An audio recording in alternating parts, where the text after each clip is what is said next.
Have you ever wondered what it would feel like to take your very first breath on a planet that is not Earth? Before we unlock this secret together, take just a few seconds to like this video. Tell me if you truly believe in what I am about to share, and do not forget to subscribe if you are ready for more stories like this. Only do it if you feel truly curious. Now, let us step forward. Imagine this. It is the year 2075. You are not just a visitor. You are among the first generation of humans to settle on Mars.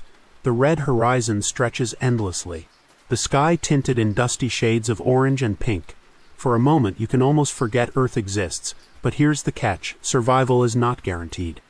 Scientists, historians, and even mystics have long whispered that Mars could one day be humanity's second home. Some ancient texts even speak of a red kingdom beyond the skies, though many dismiss it as metaphor. But tonight, as you lie back and listen, I will take you through the next 50 years where myth, science, and survival collide. The question is, are you ready to imagine what it truly means to colonize Mars? For centuries, Mars has lived in the pages of science fiction. Writers like H.G. Wells and Ray Bradbury painted it as a mysterious, dangerous world, home to creatures we could barely imagine. But in the mid-21st century, the dream started to shift.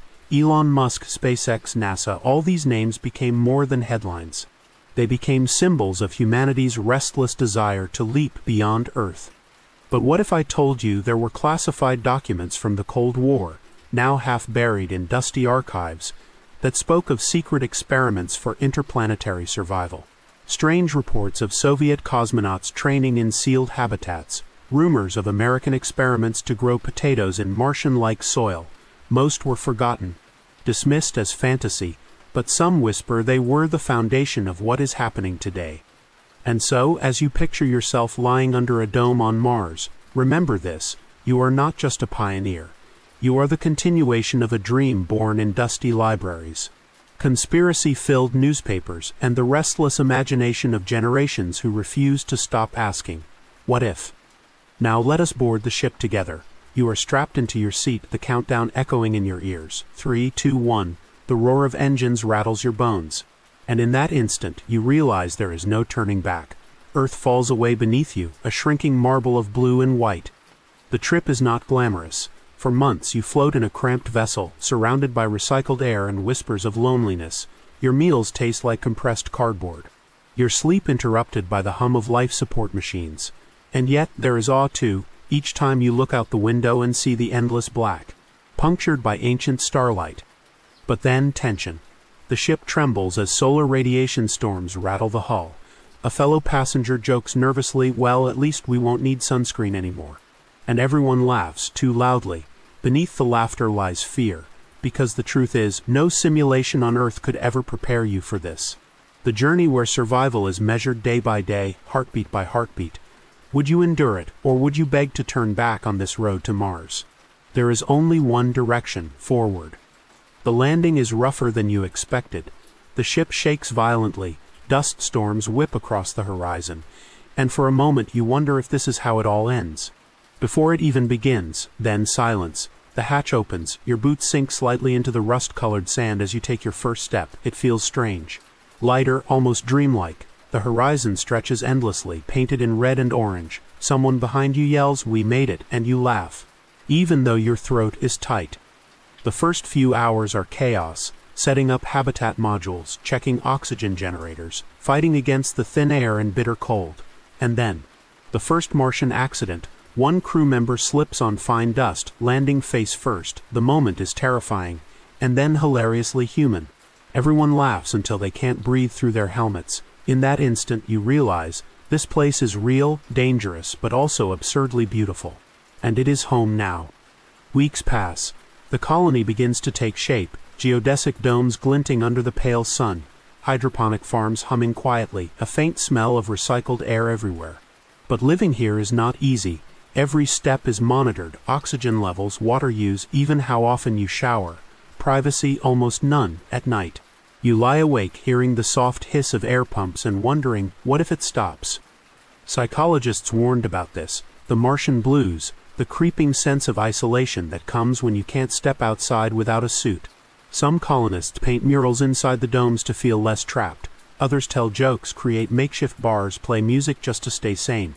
And you learn to laugh at the absurdity of it all, because if you do not, you might just go mad. It was bound to happen. With resources limited, tempers flare. Someone accuses another of stealing extra rations. Arguments erupt, first whispered, then shouted, then broadcast across the whole habitat. Command tries to keep things calm, but rumors spread fast in a colony of just 50 people. You hear about a sealed file from Mission Control, an emergency protocol for mutiny. The very thought chills you. And then one night you wake to alarms. 2 colonists are wrestling in the hydroponics bay, knocking over plants. Oxygen levels drop, water spills across the floor. In the chaos, you have to choose, step in and stop them, or wait for security bots to arrive. Would you risk your safety to protect the colony? Or would you stand back and let the system handle it? Either way, Mars has just reminded you, it is not only the planet that is hostile, sometimes. It is us. Weeks after the fight, the colony is quiet again, or at least it seems that way. Then the drilling team makes a discovery. Beneath the dusty surface, they find a hollow cavity. You are part of the team sent down to investigate. The tunnel walls glisten, not just with ice but with something else. Markings, symbols carved into rock, repeating patterns that no windstorm could have made. Scientists rush to record everything. Some argue it is geological coincidence. Others whisper that these marks look eerily like ancient scripts found in Mesopotamia. And then the strangest thing of all, a metallic object embedded in the wall, far older than any human technology. What would you do? Touch it? Take it back or leave it there, fearing what might wake if you disturb it? It happens without warning. One night as the dust storms rage outside, the power grid flickers and dies, the soft hum of life support vanishes, leaving only silence. The air feels heavy, lights go out, emergency alarms flash red, bathing the dome in a hellish glow. For a moment everyone freezes. Then chaos erupts. You stumble through the dark toward the control room, your helmet fogging as oxygen levels drop. Somewhere a child cries, somewhere else. Someone shouts that the object from the cave is cursed. Minutes stretch like hours. Will you make it before the backup systems engage, or will this be the first Martian colony to vanish into history as a footnote, cause of death, unknown systems failure? When the lights finally come back, relief floods the dome. People laugh, cry, hug each other. The crisis is over, or so you hope. In the days that follow, the colony rebuilds. New protocols are written, security tightened, and even the once feared object from the cave is placed in a special research vault. Life goes on, but something has changed. There is a strange sense of unity now. People share jokes again, organize small celebrations, even brew Martian beer for the first time. For a brief moment, Mars does not feel like a prison. It feels like a frontier town, wild but full of hope. And you realize that perhaps surviving is not just about air and water. It is about finding meaning, even on a red desert millions of miles away. Years pass. For the first time in history, children are born under a sky that has never seen a blue sunset. Their bones grow differently. Their lungs adapt to the lower gravity. Their voices carry a strange echo in the domes. You watch them play, bouncing effortlessly across the habitat floor. They are the first true Martians, and they do not miss Earth the way you do, because they have never been there. Scientists debate endlessly. Will these children even be able to live on Earth someday? Or will they be forever bound to Mars? And a deeper question lingers. What happens when these children grow up and start making their own decisions about the colony's future? Would you trust them to lead, or would you cling to the rules written by Earthborn settlers? By the late 2070s, the colony faces a crossroads.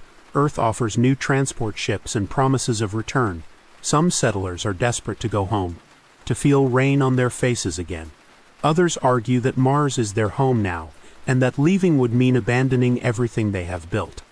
You sit in a heated council meeting, voices rise, fists slam on tables. One young Martian stands up and says, "Why should we follow Earth's rules? We are not Earthlings anymore." The room falls silent. You feel the weight of history in that moment. Will this be remembered as the day humanity split into 2 civilizations? Or will it be the day you choose unity over division? What would you vote for, stay or go? The decision is made. Mars will govern itself. A new charter is signed under the pale Martian sun, and for the first time the colony calls itself the Free Republic of Mars. Celebrations erupt. People dance in the domes, music echoes through the halls, and someone jokingly declares the first Martian holiday for one night. Fear and hardship are forgotten. And yet, as you stand by the window looking out at the red horizon, you feel a shiver. This is not just a colony anymore. This is the beginning of something much bigger. A civilization that might one day rival Earth itself. The question that remains, will history remember you as one of the founders of a utopia? Or the start of a rebellion that divides humanity forever? The colony sleeps, but you stay awake, staring at the endless Martian horizon. The red sands seem to whisper, reminding you that this is only the beginning of humanity's story here. You think back to everything, the first landing, the crises, the discovery beneath the surface, and the moment Mars declared its independence. And you realize something powerful. This is no longer just an experiment. It is the dawn of a new chapter for our species. What will come next? Will Mars become a thriving, independent civilization? Or will history repeat itself, with conflict and division shaping the future once again? I want to hear from you. If humanity truly built a second home on Mars, what role would you play, explorer, builder, or leader? And what mystery should we uncover next in our journey beyond the stars? Tell me in the comments, and let us imagine the next chapter together.